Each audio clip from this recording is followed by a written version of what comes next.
Hey Skyfarers, and welcome to Aethercast, the Kharadron Overlords podcast. I'm Lee, the Arcanite Admiral, and joining me is Alexander Cron, the Hey. Lord Magnate himself. Glad to be back for this emergency podcast. Yeah, we've got a lot to talk about. There's Not a lot of time to do it in. Yeah, not a lot of time to do it in, but we're going to discuss everything we know about the new General's Handbook, including points changes. Woohoo! Oh, such good point changes for us this time around. Should we just dive straight into them? Yep, pretty much, I guess.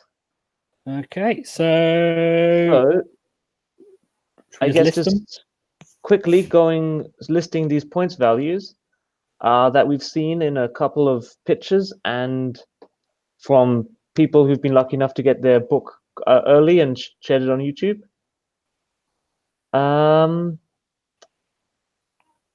Do you have them there? Or do you want me to go through them? I've got them round. Dang it! So I know I've got them committed to memory. All right. So basically, that's dedication. Well, I have a confession to make. I've actually known about these for a couple of weeks. Oh, really? How'd you get that? Somebody told me. But it was obviously I didn't know how true they were, and I was sworn to secrecy. But the person told me they'd seen them in a page in the book, but he didn't show me any pictures or anything. So yeah. But so basically, you've got the guys on the inside. Yeah. Nice. Wow. The Ironclad going down to 380. Yeah. Yeah, that's good. Frigate 200. Yeah. Gun Hauler. That's really good. Yeah, that one's good. Gun Hauler is 130. So it's now in competition with Endlingriggers, which means choices. Yeah. What else we got? Brock Grunson's going down to 240. Yep, down 20. Yeah. Skywalker, and that brings him sort of in line with, he's equivalent to 2 units of Endlingriggers or, 2 units of Arcanauts sort of thing. Pretty much. Well, it's more of a useful point range for him. What else we got? Sky Wardens. This is the one I'm most happy about. They're going back down to 100. Yep, as they should. They should not be at Endlingriggers. They should not cost Endlingriggers points. No, they have to be less. Thunderers, 90 points. That's nice. It's interesting. We'll go into it in more detail in a minute. And last but not least, the Chemist back down to 140, which is great. Surprising, but all right. Yeah, I think the thing is he went up, but then they also did the nerfs, and if they hadn't done some of the nerfs they did, then 140 would have been okay. But then with the nerfs as well, I think 140 is fine. It's a nice level. It means he's not double the cost of a navigator, which is a little strange, but all right. I mean, the thing is with other changes they made as well, with things like Lookout Sir and stuff. It kind of makes sense that he goes down a little bit as well. Yeah, he's basically an army tax. You will always need a chemist. So having a chemist, just anything that affects the chemist affects every list you will ever make. Yeah, and going down is huge. To be honest, whenever I write a list, I put in 360 points for battle line. Arcanauts. Yep. And then I put in 280 points for 2 chemists. Yeah, it's just you gotta. I don't even think about maybe if I then get struck for points and then I start thinking, maybe do I need to I might then take 140 out, but I always start assuming I want to. Yeah, my basis has always been 880 points gets me a chemist and 60 Arcanauts, and then build around that. Yeah. And now it's 860 points. Yeah. Good. So you So- always go for a big unit of Argonauts then? It's a staple with me. It does so much work. It really does. The Ren 2, the range, yeah. Will you question that now though, with other shooting options being cheaper? No, I think I'm going to incorporate those into the 40 Arcanauts and make even better shooting. Just have more shooting. Bit of bad news for Evocator lovers. They've gone up to 220 points, so we can't take 10 of them in an allied slot anymore.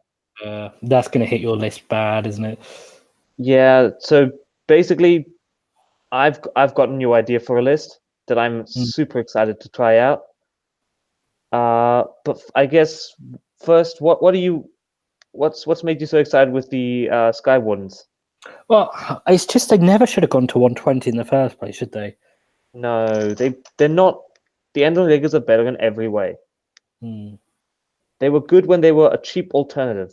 Yeah, cheaper alternative.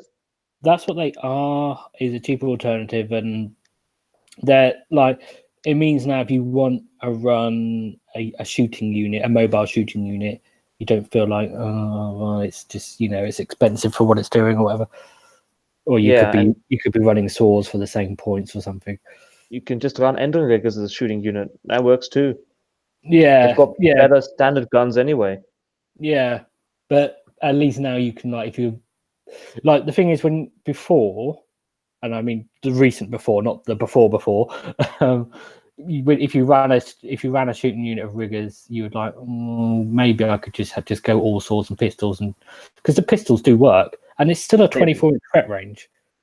Yep. So, but at least, and it's with list building, having Sky Wardens at 100 gives you a lot more options, because say, like, you can just shave 40 points off a list by switching, not 40 points, 60 points off a list by 80 points a week, but you can shave points off here and there by switching engine riggers to wardens and stuff, and because they don't take up space in the ships, it's just like, if you've got points spare in a list, you can easily put in Sky Wardens if you want to, without messing things up, whereas as a cheaper alternative to riggers.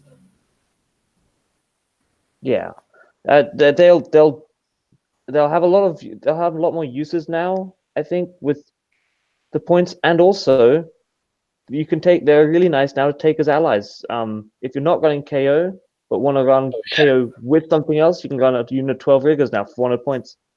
Yeah. Unit 12 Sky Warden, sorry. Yeah, with a 36-inch threat range. Yep. So just shove that into any order army. Yeah. Just quickly, just had someone in the chat ask if the General's Handbook is out yet. It's not, but it's on pre-release, and places have been doing reviews. There's been leaks, so we know what the points are for KO. Mini Wargaming I know's got a review up of the thing. Yeah. And a whole bunch of other big YouTube channels will have it. Yeah. They go in varying amounts of detail.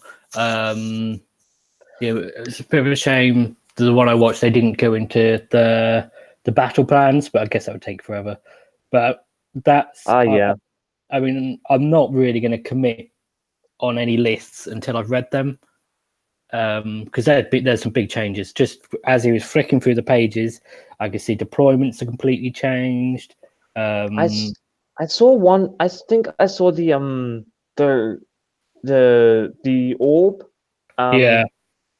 The orbs, the relocation orb. That one has changed. The deployment for that thing has changed to be this really new weird variant.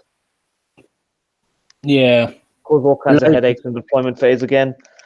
Loads of them are changed. There are ones where there's like you've got two corners, and there are ones where like they've changed like your diagonal, but there's a strip in the middle where it's empty and stuff.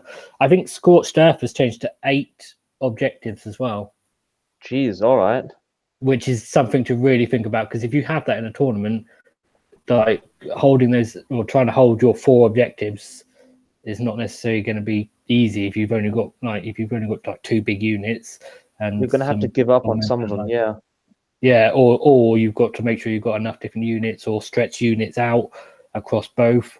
But that's a big thing. And Star Strike has like a massive, again, they didn't show it properly, but it has a massive grid. So it looks like there's a lot more different places where the objectives can fall. All right. So I don't know if it's probably still the same number of objectives, but it's less like, oh, it's here, or here. It's like, oh, it could be pretty much anywhere in this area type thing. Like there's like, instead of 3 places in your deployment it could fall, it could be like, oh, there's 12 or something, different places it can land. So you have to be more reactive rather than plan ahead and just cover 3 locations. Yeah. I've also heard that the old triumphs of rerolling hits, wounds, and saves are going to be generic command abilities now. Yeah, well, slightly. So there's 3 new command abilities. One of them is basically you use the command ability in the combat phase. I think it's maybe at the start of the combat phase, but basically for that phase, the unit you pick can reroll 1s to hit. Yep. And then there's another one, which is basically the same, but in the shooting phase. Oh, that's gonna be good. Yeah. That depends on which barrack you are, really. Yeah, and the last one is saves. And it's just you use it in a phase. So they only last for a phase, so they're not broken. Like imagine if it's for a turn or like until your next hero phase, they would. That would be really good. But it's only hits, so you can't. It's not wounds. Okay. Because obviously the old triumphs there was wounds. Yeah. But the triumphs still exist. But there's 6 triumphs now. Oh, all right. So you basically, instead of rolling a d3, you roll a d6. I'm trying to remember what they were, but basically the first 3 are re-rolling all hits, re-rolling all wounds, or re-rolling all saves. I think one of them is you can make something battle shock immune. One of them was something like I can't remember what they were. Yeah, I mean, we'll have to go through this again once we've actually got the books in our hands, and we're gonna have to go through this next week. Yeah, when we get the general's handbooks. Because there's going to be a lot of changes to the game other than just our points. Yeah, because the other thing is terrain is changing a lot. So there's 12 different terrain features now, where you roll on the table to see what happens to a terrain piece. So all the old terrain dice are going to be obsolete. Ooh. Well, they're not necessarily obsolete because the first 6 are the same. Yeah.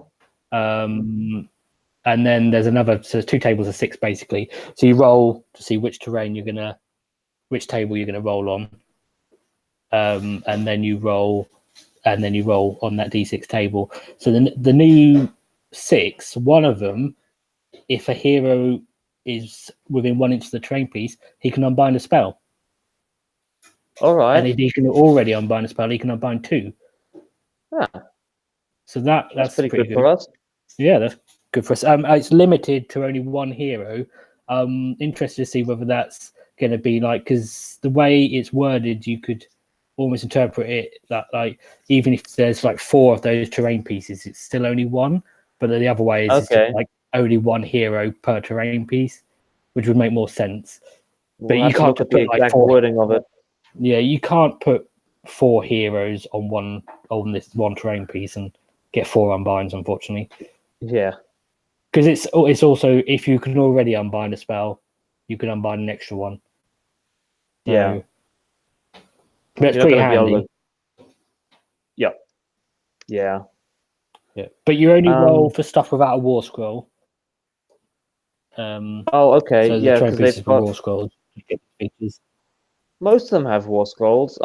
Then again, a lot of people just use the homemade terrain. So yeah. Yeah, exactly. Okay, I think so one yeah, of no, them makes. we'll have to go through I that. think one of them makes Battleshock immunity as well. I can't remember. Complete Battleshock immunity? Yeah, I can't remember. Well, I'm not sure. I think one of them also you can get an extra command point if you have a hero next to it, or so That I makes think you might roll a dice to get it, and it's on like a 6 or something. But again, no, once we get the book in our hands, we and can you get some sort of more group accurate them. information.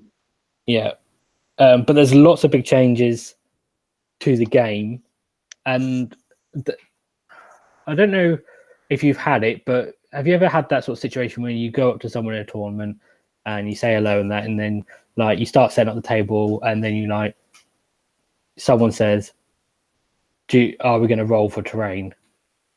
And it becomes like a question. I don't understand, because even in the old rules it says you should roll for terrain. It doesn't say it's optional, but in the new GHB for pitch battles it says you must. So it's definitely terrain is a thing. Yeah, it's good. I don't understand why that was ever, because I think in the core rules it says you should roll for terrain without water score or something. So I think I don't so. understand. Most people do here in Oz. At least Yeah, the places I've been. We've forgotten it a couple times, but yeah. for the most part, I mean, it becomes like this. It shouldn't ever be a conversation that, like, when you go up to a table in a tournament, because it should be made clear by the TOs beforehand. yeah. Really, because it's just a waste of time having that conversation. I mean, you don't have this conversation saying like, "Oh, are we going to Are we use the using roundscape points features?" limit Or this because time? yeah. So, well, which rules are we going to ignore? It's like it's a rule in the game. That's just like We've definitely got people. We really try to use as many rules as possible. Realm rules, realm abilities, spells, all that stuff. yeah. And the other thing is there's like a double page spread for tournaments. Including like a form for players to fill in, and basically suggestions and points levels for what you get for like whether you've got painted models and things. There's even a thing where you tick a box to say whether your opponent shook your hand or not. So it'll be interesting to see if tournaments adopt that or not. I think they've got a lot of their own tournaments have their own a pretty well made set of rules for sportsmanship and painting scores, and it's become pretty standardized here in Oz anyway. I've seen a lot of the players' handbooks player packs use mostly the same format. Yeah, I mean, from what I've heard, it's like the ones you have over there are actually sort of better than what we have over here. Really, normally it's just like, was your player like your opponent sporting or something, and then you tick yes or no. And it's like everyone ticks yes, and then they try and use that at the end to try and work out who's the most important player. And of course, everyone has like three or five yeses, depending whether it's a 3 or 5 game tournament. Yeah, I think most of ours are the sportsman stuff is basically, did my opponent cheat? Yes, no. Did my opponent slow play? And just really basic things like that. Hang on. Yeah. And painting is also a pretty basic indicator. Like, did you use shades? Yes. Yeah. Did you use 3 colors? Yes. Do you have basing? Do you have a display base, display stand? Yeah. It's pretty self-explanatory. But the thing is, this is all in the GHB now on a form. So it'd be interesting to see if tournaments adopt it because it's official. Sounds a bit like this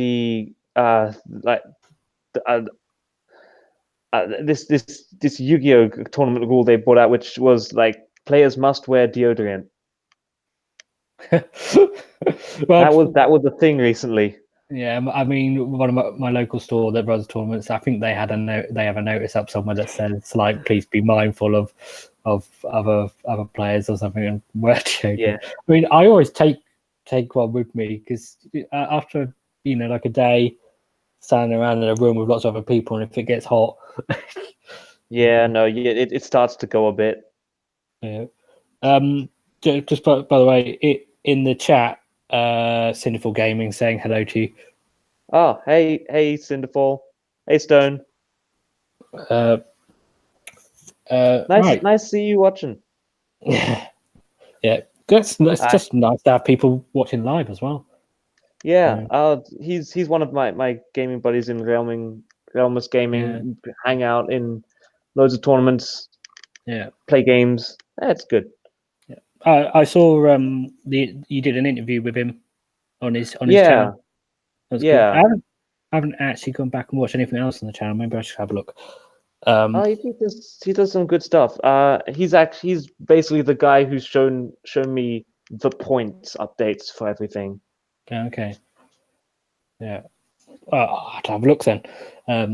It's a shame because there's it's not a shame, but there's so much good content out for Age of Sigma, like on YouTube and podcasts, and you can't keep up with all of it, can you? No, you can't. But so, especially because most shows are long. Most are like 3 hours. Some guys just rambling for 2 or 3 hours about Kharadron Overlords. Who'd watch that stuff? Yeah, well, over rubbish. Okay. All right. So, but back to the points updates that we got. Yeah. The reason I'm super excited about them is because it finally lets me run the formation, the battalion I've been waiting to run for so long now. That Gunstock wing. Yes. You can finally do the 3 gun haulers and a frigate all surrounding a Lord Ordinator hitting on 2s with rerolls because you took back Mona. Yeah. And then you can also have your squad of 40 Arkanauts on the side, and it all fits in the points now. Yes. Yeah, I mean, we could just about with the last round of points changes, you could just about fit it in, but it was so tight that it was you were about 100 points. You're about 100 points over. I know, but I mean, you could fit in an escort wing without 40 Arkanauts before. Like if you really wanted to, you could play an escort wing before, but now you can do it, and you've actually got some points to spend and to customize the list of it, which is great. That's why I'm not sad about Evocators disappearing, because I've got my alternative. I'm not convinced at how competitive it's going to be.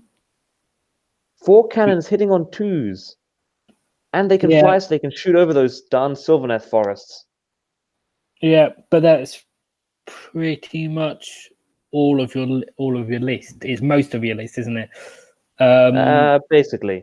Yeah, it's a gun line. It's a classic Monarch gun line. It's a flying gun line, which is good. Yes, make ships great again. Yeah. Yes, bring them back.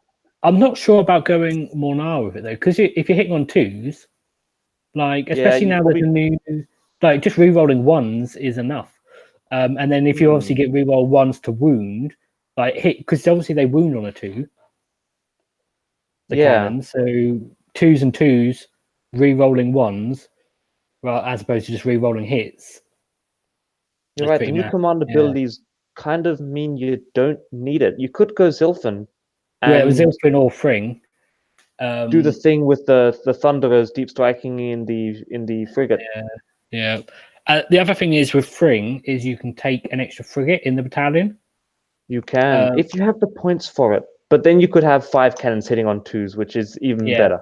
Well, the other thing is by taking an extra frigate, it takes the list from like being like well, it depends what else you have, but as a bare minimum, because you don't have Arkanauts in the battalion, and then you can put 1 in the frigate. At the bare minimum, it's a 3 drop, isn't it? The second frigate trips it to 2 drop, which means then if you put in allies or whatever, you can still be relatively low drop, can't you? And choose to go first or second. Yeah, which is not necessarily a master. I know some people don't care about drop count so much. I aim for 4 drops at the moment because of Gristlegore. Because Gristlegore is normally 5 drops, and I want the option of I want to be able to decide against Gristlegore. Yeah, you really do. Although with the advent of Slaanesh, Gristlegore is going down a little bit. It's still powerful though, isn't it? And yeah, I mean, you have to tailor things based on well, it depends whether you're going to a major tournament or a local tournament, doesn't it? I mean, a major tournament, if there's going to be Gristlegore. There's going to be some Gristlegore, and if you get towards the top tables, you're going to play it. In my local scene, one of my mates has got Gristlegore, so like I've got to plan for it. I can't just assume that he might. I mean, the player that has it has got like 4 armies, so he might not play it. Like the other day, he played with Bone Splitters against my mate, but that was just a fun game. I think if going to a tournament, he would be playing his Gristlegore, unless he finishes his Skaven, and then he might not. But it's something I have to assume that I might play against. Yep. Yeah, no, that's fair. And it's just and it's so powerful. But so Escort Wing is a possibility now, which is really fun. The Iron Sky Squadron's down. Just anything that has boats is cheaper. Anything with boats. Boats might come back. I don't think frigate spam is a good idea because they're not that much more firepower than a gun hauler, and they cost so much more points. But gun hauler spam now. Gun hauler spam. Get those cannons in there, or the drill cannons. Probably just the normal cannons. Yeah, what I like about the Iron Sky Squadron is it's just it's basically it's our cheapest battalion, isn't it? So and then you get 4 with those 2 frigates in it. You get in your first battle round, you get 4 cannon shots, which is pretty decent. Because I mean, you're not 2s and 2s with them, but if you go Barrack Mornar, then you're re-rolling or failed hits with it. You can put a coordinator in there. Make it a 3s to hit. Yeah. So it's still pretty decent. But the other thing is because it includes Arkanauts in the battalion and it's our cheapest battalion, there's a lot of options for list building with it. Yeah. Because you don't have to put the Arkanauts in the ships to be low drop, and then it really opens up taking Thunderers and stuff. Yeah, they can start in the frigates, and the Arkanauts will just be Arkanauts. Not sure. You can still use 2 squads of 10 Arkanauts as screening units. Yeah. Well, they can just sit on your objectives, can't they? And then if they've got skyhooks, what I love about if you just have a unit of 10 Arkanauts, even though they're your battle line, and even if they're just sitting on your objective, is they can probably be threatening your opponent's objective on the other side of the tables a little bit as well, and just sort of harassing anything. So they can participate in the battle from 24 inches away. So it's not because some armies can just set a 60-point unit on their on an objective and just be like, I've got a cheap unit on there. And obviously for us, it's 120 if we use Arkanauts, but at least they're participating in some way rather than just sitting there waiting to be attacked. So that's really. I mean, of course, now we have the option of a 90-point Thunderer unit on an objective. It's quite cheap. Yeah. Ooh, that makes. It's good. It's good. Just the big Thunder units are going to be 270. Well, no. If you for 15, if you take 20, it's at 360. Yeah. Which is basically Arkanauts, isn't it? Or is as much as a Ironclad, really. Pretty much, not quite. 20 points difference, but it's close. The other thing is with the new points is 3 gun haulers work out exactly the same as. Oh no, wait, 3. No, slightly less than a Ironclad. Slightly more. Yeah, slightly more. Yeah, sorry, the wrong way around. Yeah, 390 compared to 380. So there's I'm looking forward to the boat lists. There's some options. An ironclad that can run around and buff gun haulers. Yeah, you can actually fit an ironclad in an escort wing now, which is interesting because obviously he can buff all of the ship shootings. Oh yeah, he can give the you don't need command ones. points. You can get the reroll ones from that. Yeah. Yeah. Or a bit of extra range on turn 1. Yeah. Or if you're like, if you've already got the reroll ones, he can give extra shots to the carbines. Which if you've got 3, 4, 5 ships in your list, that's 10 extra shots.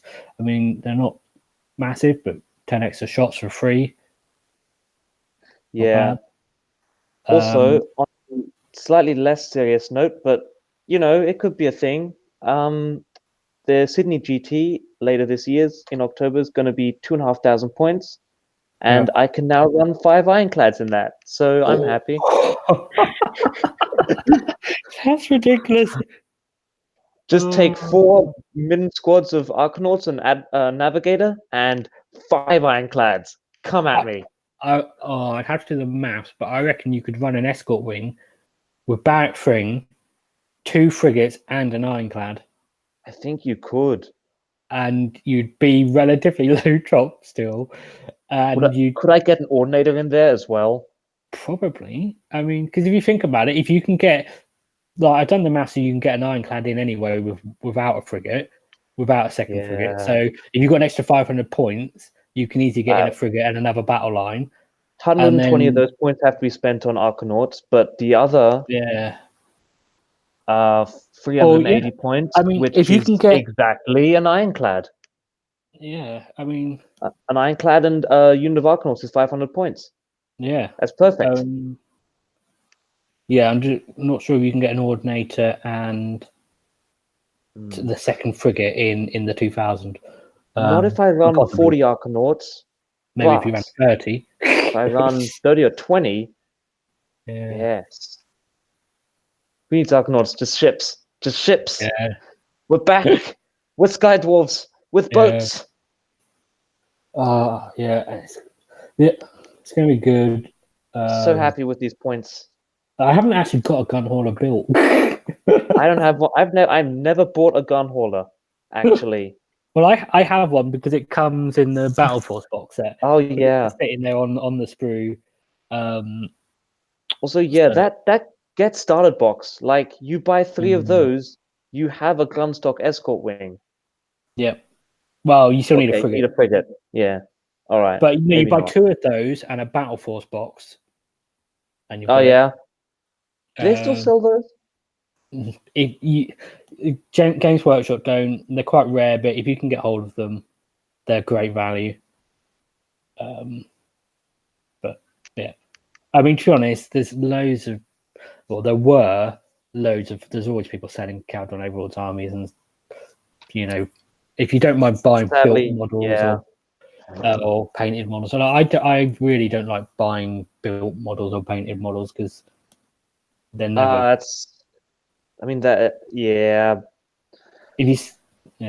But I've had experiences on Facebook. Although most of my KO, my first batch of KO, I actually bought from Facebook, which is actually the real reason why all my Kharadron Overlords have Skitarii helmets.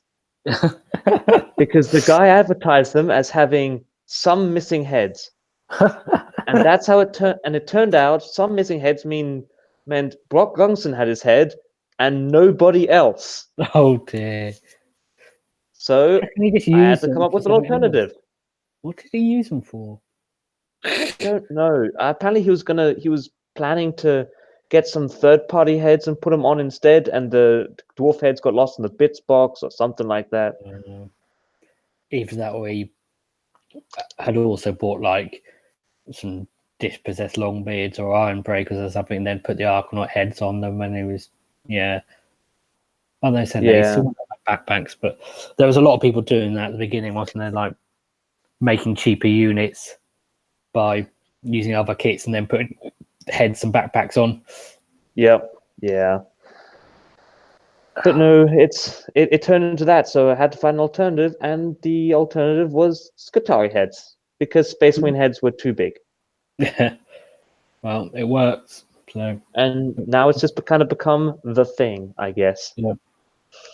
Yeah. Well, that's the thing about buying secondhand armies is it's all right if you don't already have an army, because then if you buy stuff and it's painted or whatever, you can maybe sort of base your paint scheme around it if you like the paint scheme.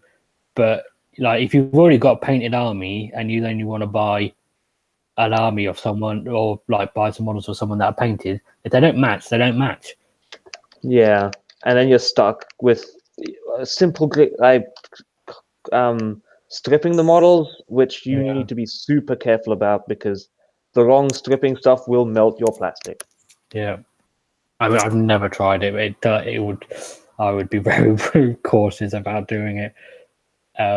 Or the other option is you can paint over things, but then you just end up with layers upon layers of paint, and you lose details. Yeah, you do, and there's actually paint changes. No, if you layer paint over paint, it's going to change the color, no matter what.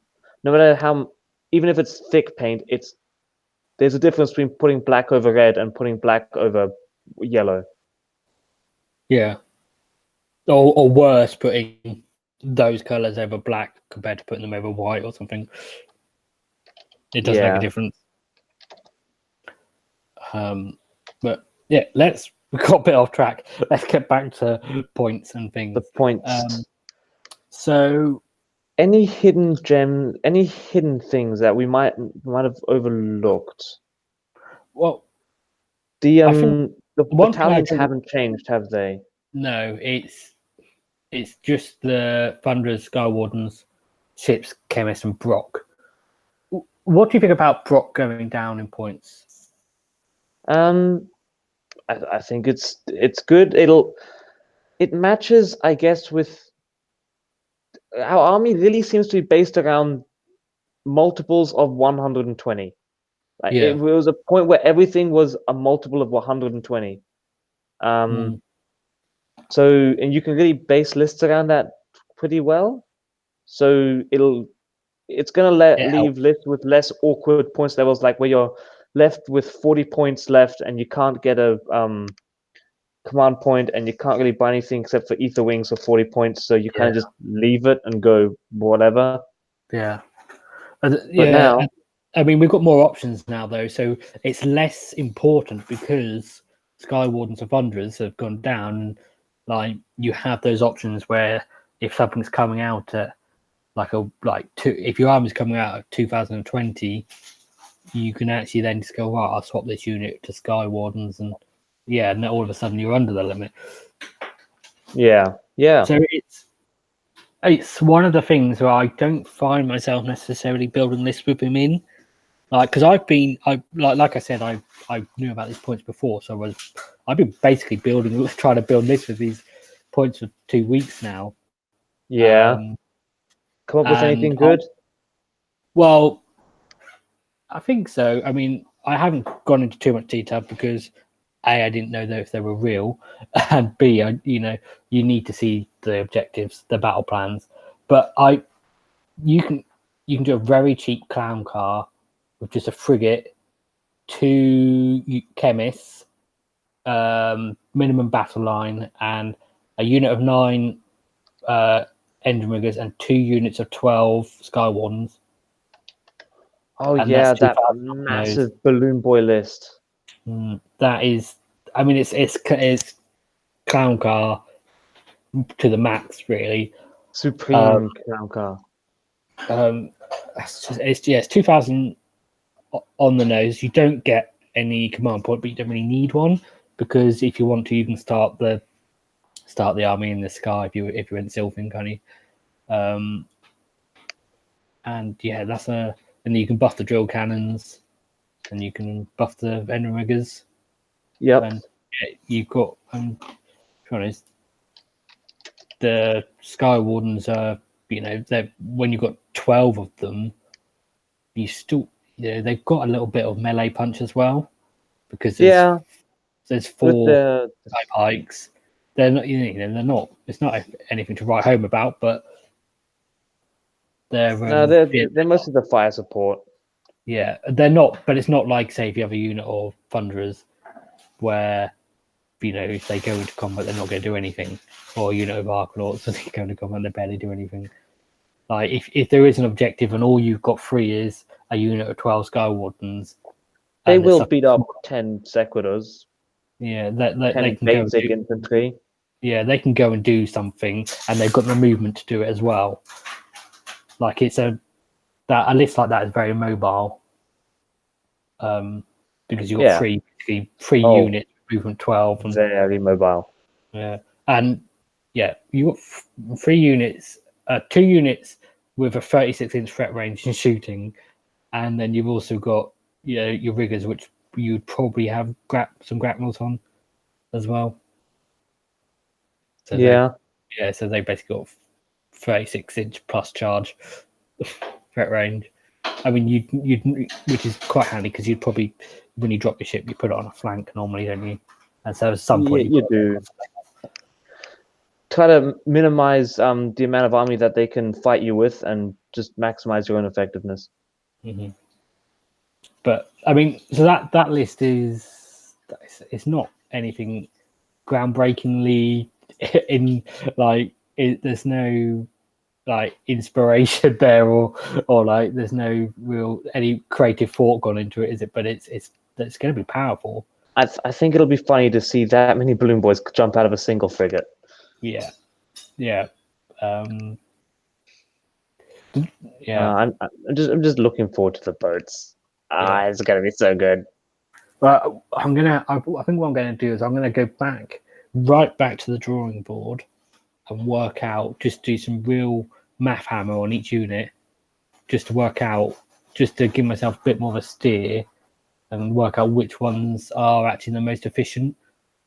Yeah, and even with buffs and that, because once you've played an army for 2 years, you kind of have an idea in your head, but I want to what. Yeah, I want to just go back and sort of challenge my preconceptions, because after 2 years of playing it, I have this idea in my head that Arcanauts are great for sheer shooting power, and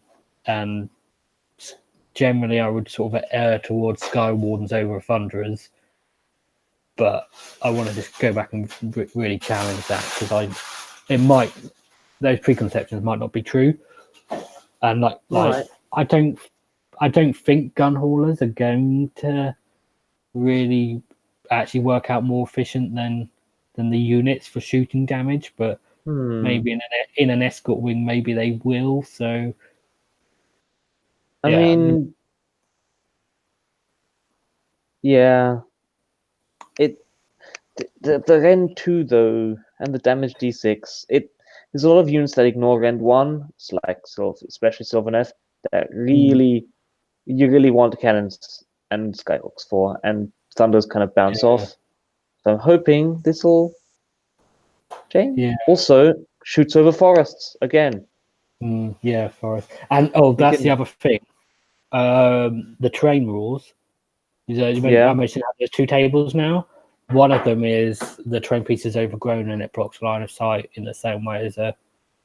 Ooh, that's not good for us. So, I mean, it depends which terrain piece it's on, because it could be on a tiny terrain piece, and it could be something the models can't stand on. But it's still going to be. It's still something that basically any game you play now. I mean, there's always going to be a piece that blocks line of sight on a table anyway, but now it could be a piece that wouldn't normally block line of sight. Yeah, I finally played with the new Storm Bolts, and those are big and they block all of that My Little Dwarves.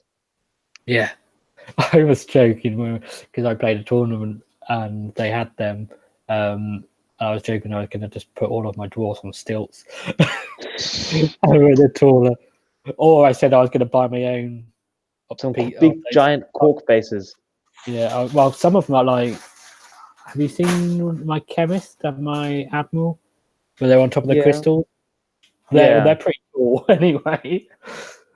But yeah, I did joke that I was going to buy those terrain pieces and then like cut off like the bottom 2 layers of stairs or the bottom 3 layers of stairs, and so they're the same terrain piece but just not quite so tall. Dear, but yeah. No, that's just joking. No, it's not going to happen. But yeah, that is a consideration I think we're going to have that you can't necessarily rely on foot troops for all of the shooting. Yeah. But the other thing is, I think once I go back and I redo that map hammer, I think Thunderers might surprise me now, just because they're cheaper. You gonna try Thunderers with special weapons, or you gonna keep them with just ether rifle with chemist buff?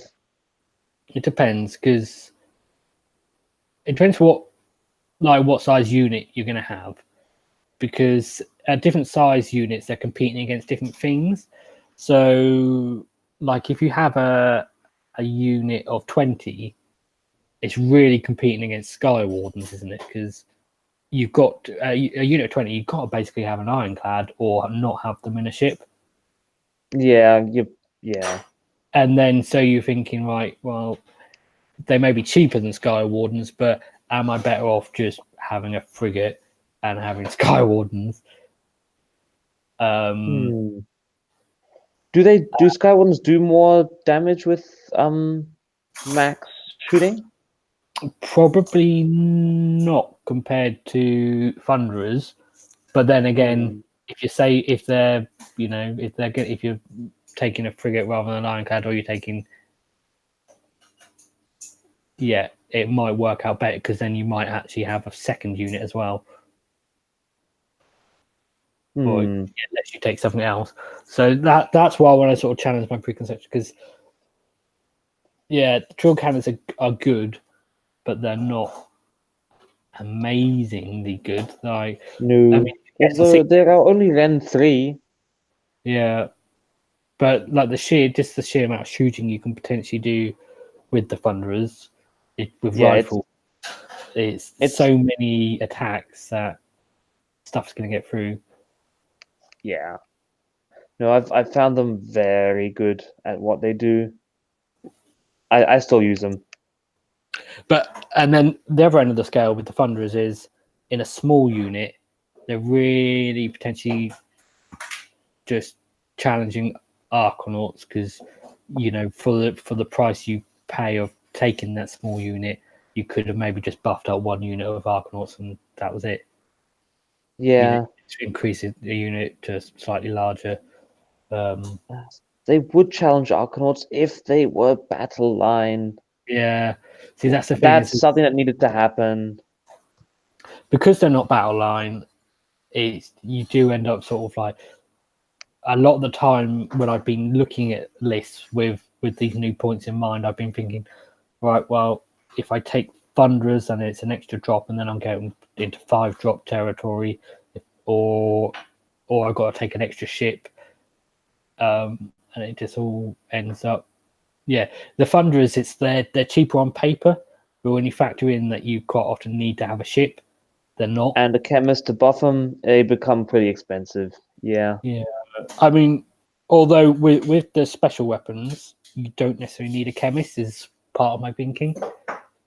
Because, I mean, you can chemist buff the Aether cannons, but you don't necessarily have to. Yeah, and if you've got other units that you want to buff, and it's sort of like once that other, like say, once you sent your riggers in and they're sort of out of chemist range, then they use that chemist to buff the Thunderers instead or something. But you can buff them if you have them.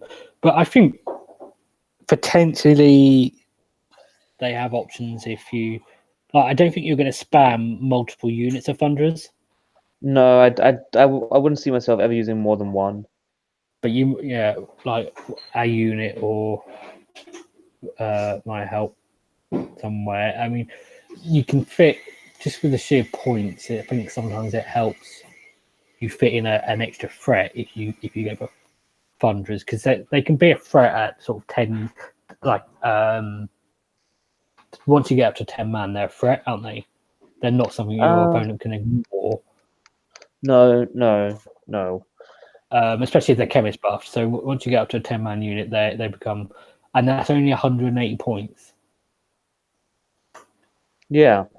So I mean, plus the chemist, but I mean, maybe something like Urbaz might prove useful. Yeah. More now because it has like the double chemists, and then yeah. and I guess you could get a. We can have more units in a list now. So Also, if you have 2 units of Thunderers, your opponent can't wipe both of them out in one turn of combat. no. Unless they're ghosts and they roll lucky 10s. Yeah. That happens. I've had that happen. Or it's Gristlecore and they charge, kill one unit, then pile in again onto the next unit. Yeah. Before and that's all before the combat phase has even properly started. Yeah. Before you get to the normal part of the combat phase. The amount of units that can do that is starting to. There's a lot of those now. It's a thing, and that's like because like in the old points, I was like, right, just put in riggers, Arcanauts and riggers, but you can't necessarily rely on riggers so much now because you can't. If they touch one of the big things, there's a good chance the big things can just turn around and punch them before they even get a shot through. Yeah, even in your turn, you can't necessarily just charge something right at the beginning, even though you can potentially jump over the screens and that because they're flying and that. You can't. You have to rely on some shooting. So I don't know. I mean, I'm still going to want riggers in a list, or maybe some allies that can do some combat work. Because you can still take 5 evocators. Yeah. I mean, my default will be riggers, I think, at some point. But the way I use them, I think, might have to change. Like they might have to be more like a turn 3, turn 4 sort of thing, where they go and. Are you ready for our next maneuverable combat unit? Gotta put in those Arc Regent ghouls and get those 20 outflanking ghoul boys. Yeah. Yeah, I've tried that now. It's pretty good. Yeah, but we're going to see points changes for them in July, aren't we? Yep. So I doubt. See if I can see if the Archregent's been changed, but I'm guessing he will. I'm guessing we won't be able to take 2 Archregents, but we can take 1 Archregent with 20 ghoul boys. Yeah. Have you been using just ghouls, or have you used any flayers at all? I haven't used the flayers yet, mostly because I don't have those models. I did have some old fantasy ghouls left over from when I had the Death Army. I played against the flayers, and they were good. Just a unit of 3 flayers did work. Because their shooting attack. Well, they've got 10-inch range, which is just enough because you drop them 9 inches away, and then they don't they do something even if you fail the charge. Which is a thing, and there's a lot of lower bravery around now, like Gloom Spite and stuff. There's not so much. There are obviously armies with high bravery, but there's a lot of stuff with low bravery, because their attack is based partially on bravery. They can just drop down and do quite a bit of work. And to be honest, there's a lot of wounds there with those 3 models. They're 4 wounds each, I think it is. Yeah, it's 12 wounds. It's a good distraction unit, really, and can just take an unguarded objective on the side of the table. Yeah, I mean, while your opponent's busy fighting the rest of your stuff. Yeah. Well, they're free because you're summoning them is the thing, isn't it? Yeah, they basically come free with the purchase of any Archregent. So basically, you're getting an Archregent for free because you're buying the flayers. Yeah, or you're buying the Archregent and you get the flayers for free, or however you want to look at it. It doesn't they're not. It's not like you're paying the points for them, though, is it? It's the thing. No. And the thing is, I think if I was going to use an arch regent, I would have flayers and ghouls there ready. Does look like he's changed points at all. I think he's still going to be 200. No, he's not. The thing is, he's not changed in the GHB, but in the article, they said at the bottom that basically they listed all the armies, and it's just basically all the battle tones that come out recently. They're doing a separate like FAQ in July. Okay. Which will have points changes. So it's at FEC, Skaven, Gloomspite. I can't remember the whole list, but all right. They've not had points changes in the GHB, but they are going to have them in July. Dang. Okay. So we'll wait and see. And he'll go up in points. He will. Yeah, they will. Just like the Necromancer is in the Necromancer, it's now a mercenary thing, isn't it? And it's gone up in points. Yep. Like it's like they knew, like, oh yeah, we're giving everyone access to like a big unit of 40 skeletons and a Necromancer with +1 to hit and Dance Macabre. Maybe we should put the maybe we should put the not make it possible to take 2 of those units instead of just 1. Yeah. It's so I think FBC are gonna see some points changes, aren't they? I bet. Maybe to stop the 6 from running 6 of those Terrorgeists in 2,000 points. There is a limit. Yeah, I mean, there is a limit. What have you seen the other mercenary companies?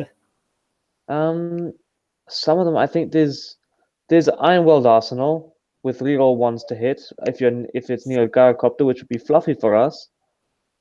There's Gargants. Those might be like a really powerful options. The Gargant mercenary company. Yeah, and I think there's Man-Eaters. But there's nothing. That's a classic really, choice. There wasn't anything really that struck out to me as like that's going to be really powerful. I mean, they're not going to be bad, obviously, but I don't think there's anything that's really struck out on the Arch Regent level of power, where you just think, well, that's a no-brainer almost, which is good because it means people will only do it if they really like the models and if it works. It's not like you're going to see it in loads of lists all the time. We won't just see everybody with a ghoul list or everybody with a certain mercenary. Yeah, it's just good.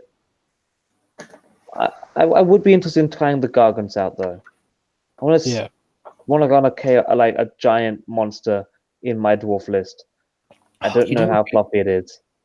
What might be really cool is you could model a Gargant holding a gun hauler, maybe.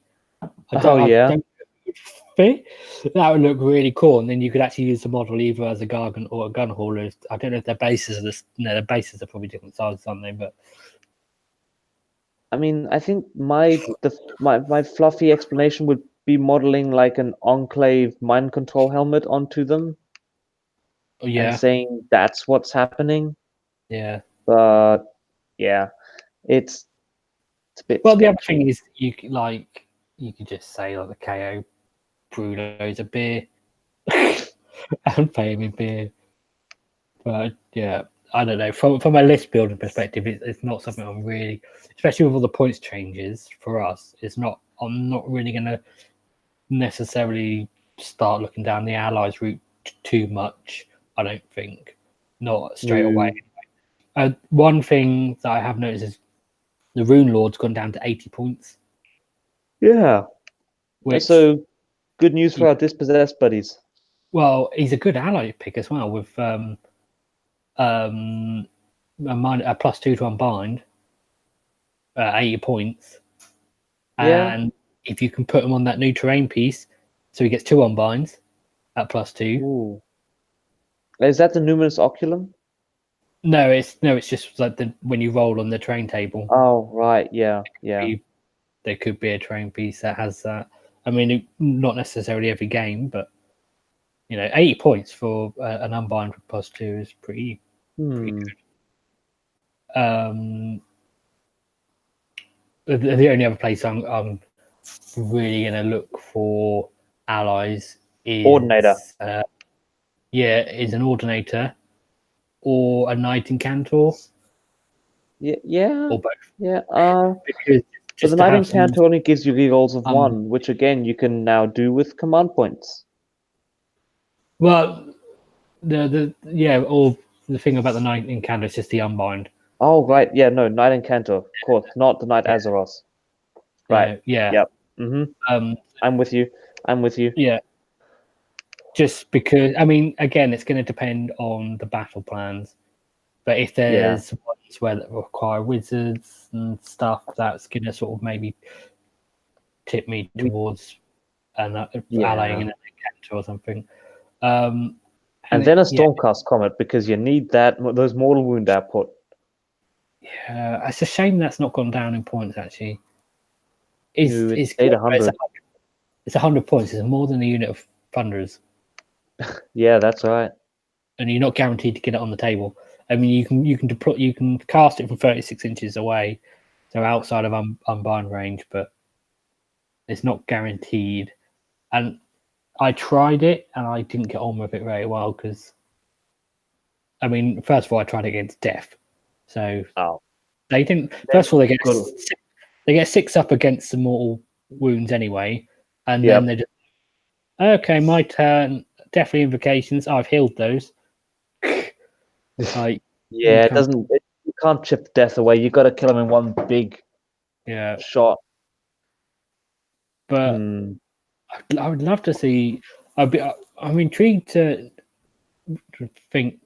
get a ruling on how that works with. There's no trading with some people because like it's not like a model using the abilities. Just once per game, when you allocate wounds to an enemy model, you can do an extra D3 damage. So you could do some damage with the comet, and then and then potentially just completely snipe a hero by doing an extra D3 afterwards. I think it only that stuff only affects Kharadron Overlords units because it's an allegiance ability. Yeah, but it's not like weird. It's an interesting one because it's a footnote and it's not clear on what because they FAQ'd which allegiance abilities allies could and couldn't be affected by, didn't they? Like they can't use any ability, but it's not like once per game a hero or a unit can use this ability, is it? It's once per game when a certain thing happens.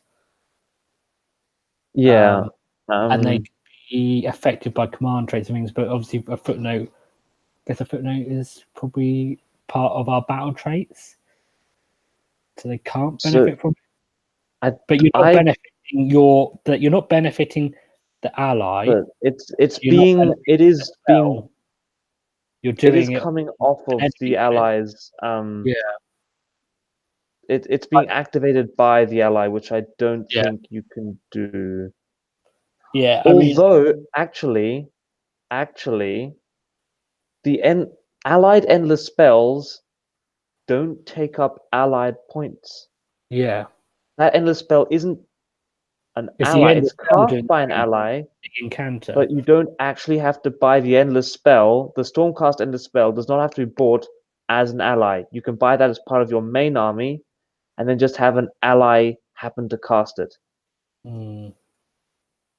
So the endless spell isn't an ally, so this seems very rules lawyery and gamey. Yeah, it's like if someone turned around to me and said, "Well, you can't do that," I'd be like, "Yeah, fine." That's fine, fair enough. But like, if there was an FAQ that said you could do it, I'd be like, "Well, hey, that's a valid, that's like a cool thing." Yeah, but look, when is the last time an FAQ's actually helped us? Never. Yeah.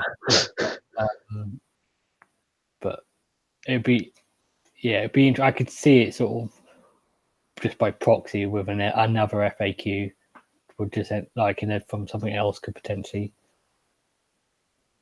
qualify. But it's a weird thing with the way that rule is written. It's like it's not really an ability that a model is using, is it? No, it's weird. But yeah, I don't know. I would think with the Encanter, potentially I would lean towards the Dais more. I think that's gone down to 30 points as well. Oh, really? Yeah.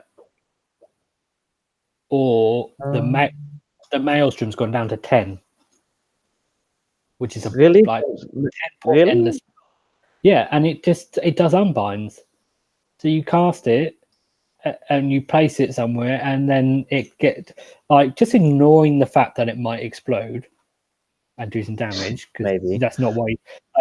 It's not like that. But the fact that you get an extra chance to unbind spells, and without your models being in harm's way either, because it's the spell that's unbinding them. And even if they dispel it, you've paid 10 points for them to waste one of their spell attempts on dispelling your endless spell rather than doing what they wanted to do. Wow, some of these the big endless spells have just gone down. The Purple Sun went down to 50. Which is probably good because it was never worth 100 points. But but spell portal is up, cogs are up. That's good. How easy is it just to have 10 points left over in a list? A lot of our lists come out in 1940. I mean, you've got to have a wizard there, but to have if you've got one, like if you've already added in an Incantor, might as well just put a spell portal, a Maelstrom in, and just get some unbinds. It's really at 10 points is just always take one if you have a wizard, I guess. Yeah, I mean, and the Deus Arcanum is good because it's basically +1 to save on that Incanter, and an extra spell attempt. I can't remember what it does now, and the 12-inch move. All right. Yeah, it's the one but that's gone down to 30 points. And if there's because they've changed Relocation Orb, but if a wizard can still capture it over a unit, that's because wizard counts as 20 models. Wizards count as 20 models, or they used to anyway. Yeah, I mean we know that heroes and wizards are still a huge thing in this next edition. Next week when we get the box. Yeah, if they are, then I'm gonna. I mean, I've got it built. He's already converted to look KO. I'll be playing him, I think. And I'm going to buy that book the moment it comes out. Yeah. So yeah, I mean, I don't know what to say to wrap up. Really, like because we know the points, but we still don't know enough to make decisions. Is really the answer, isn't it? Yeah. So we can only really speculate exactly how, the kind of list we're going to need for this new edition, like a year of competitive gaming. But we can start making lists now. We can start playing around. We start with the basics, and the basics are that ships are in. Maybe 80%. I think really the thing is you can fit in most lists. You can fit in an extra 100 or 120 point unit somehow, or increase it in size. I think I did work out you can, like if you use Thunderers, you can get in quite a few different sort of threats. You can get in, say, like a big unit of Thunderers, a big unit of Sky Wardens, and a big unit of Engine Riggers. And because you're Thunderers and the Sky Wardens, you're saving 16. My rule of thumb in a tournament. Oh yeah. You can save you save up enough points that you can then maybe fit in a battalion or something and still have those 3 threats or something. Yeah, my rule of thumb is always to have 3 threats in a tournament list. You want 3 threats. Yeah, if 2 you've got 2 just isn't enough. Yeah, your opponent can just focus them down, and you'll be out in turn 3. But like, so by taking Thunderers and Skywardens, you can potentially save enough points to get in that Incanter if you need him, or to squeeze in a Rune Lord if you want to. Yeah.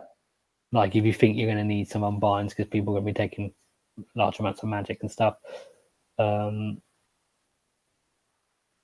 You'll be able to squeeze them in. The difficulty I find is if you want to squeeze in Thunderers to decrease your points, then you end up having to take battalions or more ships, and then therefore you're getting points. I'd probably go with taking more ships of battalions, but that's only because I don't really rate having low drops. Because I want to go second. Yeah. Well, because I was looking at lists with like the Iron Sky Squadron. I think potentially you can just make the same list work without the battalion.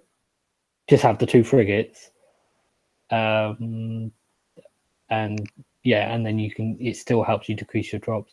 But then when I start thinking about that, I then start thinking, oh, maybe I'll just have an Ironclad instead because it's got the same. The difference with the 2 frigates is you can fill one with 15 Thunderers and put your heroes, because you put your heroes in the other one. You can kind of get away with that. Yeah. You can use the hero from one ship when he disembarks to be in range of the unit from the other ship. So you don't have to drop them down to 14. And then that potentially starts making the mixed weapons viable, because you need at least 15 to make the mixed weapons viable on the Thunders. Yeah, that way you can at least have 3 of each. Yeah. And then if you've got 3 of each, if you've got 3 cannons, 2 deck sweepers, you've still got 10 rifles if you want to buff them. Like if something's out of range. Yeah.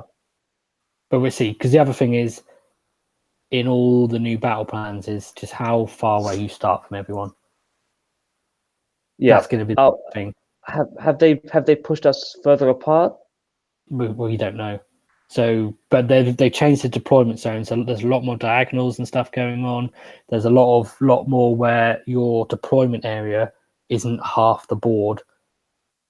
So then there won't even be a distance, because they're already like X amount of inches apart anyway, and you just like a bit like the current total commitment's completely changed. But the current total commitment where you have that small rectangle. Yep. Yeah, well, you don't need to be so many inches away because you're already. Like your deployment zones are already the distance apart anyway, aren't they? Okay, yeah. So there's a lot. I think there's a lot more like that, where there's like you've got 2 triangles or 2 little squares and stuff, or there's already a gap in the middle. Yeah. So I need to if the sort of the average is most of them are 18 inches apart. It's going to be a big difference to if they're 24. Or there's quite a few like the old knife to heart. Knife to heart was you actually end up quite far away from the objectives at least. Yeah, it's going to make a massive difference, because if you're really far away, like in a lot of them, then unless you're dropping the ship from the sky using Zilfin, then the mixed weapons on the Thunderers are not going to be worth it. You're going to have to walk them up. And even potentially if it's quite far away, the 18 inches on the rifles might not be enough. Yep.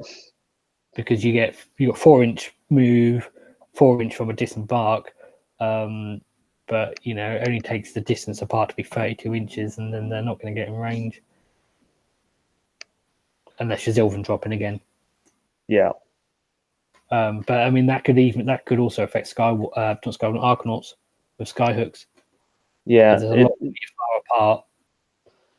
The deployment maps are going to make a huge impact in what kind of list we actually need to be making with these points changes. Yeah.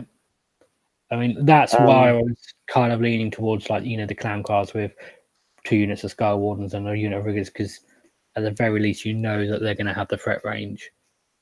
Always.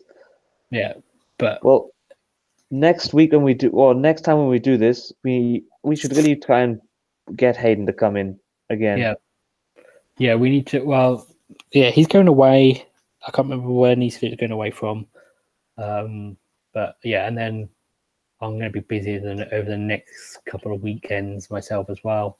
So Well, next week I'm at Lord's, but after that I'm pretty good to do things. So yeah, yeah. So what I'm saying is, potentially it might be a couple of weekends away before we can do it. I know Hayden said he was going to be away for like 4 or 5 weeks, maybe even 6. all right. Doing army stuff. But I don't know. I mean, there's going to be Need so the many. Geldguard the entire Geldguard on this. There's going to be so many changes in this book. I think it might take a little while to just get our heads around all the changes and really work out what we need in a list. Anyway. Yeah. All I know is I'm going to be spending a lot of time on a calculator. So much time. Just so much time on a calculator and just unknown war scroll builder. Just like, does this fit? seeing, yeah, just the little things you can cram into a list. Yeah, the and little combos. And it's just little things like, does this amount of inches plus this amount of inches plus this amount of inches, is it enough for this in this particular battle plan and in this battle plan and then in that battle plan and stuff, and where objectives are and stuff, and also just the number of objectives, because if there's lots of objectives in most of the battle plans, it's going to have a big effect. Yeah, because currently the limit is like there's 6 at most. And I already know at least one battle plan with 8. Some currently, there's the bottom limit is 1, but there's also several battle plans with 2 or 3, so they're quite low. But if the sort of the lower end limit is more towards 4 or 5, then it's you still got something about having more units or you have to just sacrifice some of the objectives, or just, I guess, stop the opponent from taking your objectives by just constantly putting pressure on their objectives. Yeah. Offense is the best defense.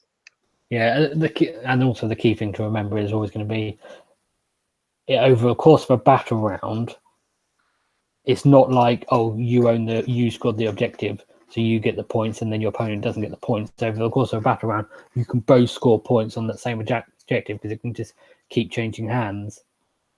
But it's not like when you score your points, your opponent doesn't. Yeah. Yeah. So it's not like you can necessarily rely on, if I get on that objective and then I've got it and then they haven't got it, because they might take it and then the next turn you take it back and then their turn they take it. You can keep switching. So I think, partially it's going to be stopping your opponent scoring as opposed to whether you score can be important. Yep. I think our count cards will still be good at doing that kind of stuff. Yeah. We'll still have advantages. But just by putting heavily loading on one flank, we should be able to really take and keep some objectives. Yeah, keep some objectives. So you have a unit holding it, and then you have another unit screening it, and it's not just the fact that you scored that objective; it's that your opponent then can't either. With Ironclad's going down points. It went down 50 points. 50 points. Well, no, wait. What was it? It's 380, so it's gone down 40. Weren't they 430 before? 420, but before that they were 440, weren't they? Yeah, they were. Frigates, from the battle tome, they've gone down at 80 points. Yep. Gun haulers, they've gone down 90. Yeah, that just goes to show how badly costed they were beforehand. Yeah. Who was ever going to pay 220 points for a gun hauler? This is why no one bought them. Yeah, but this is what I meant about I'm going to have to go back and challenge my preconceptions, because I've just got preconceptions in my head that gun haulers are bad, and it's easy to say, oh yeah, now they're good because they're going down in points, but that still might not necessarily be the case. But maybe situationally, if you've got an escort wing, they will be, or you've got an ordinator. there are options now. There are Or options. just in Baron Monar, they're a bit better just because of the way their attacks are 4s and 2s. If you can get past that 4, then they become pretty decent. Yeah. Which is Escort Wing and Ordinator. But yeah. I'm gonna have to call it, I think. Yeah, we'll get our head around these things. We'll look at the new General's Handbook when it comes out next week, officially, and we'll come back to you. Yep. Okay. All right. Have a good day, dude. See ya. You too. Yeah. Have fun. Bye. Bye.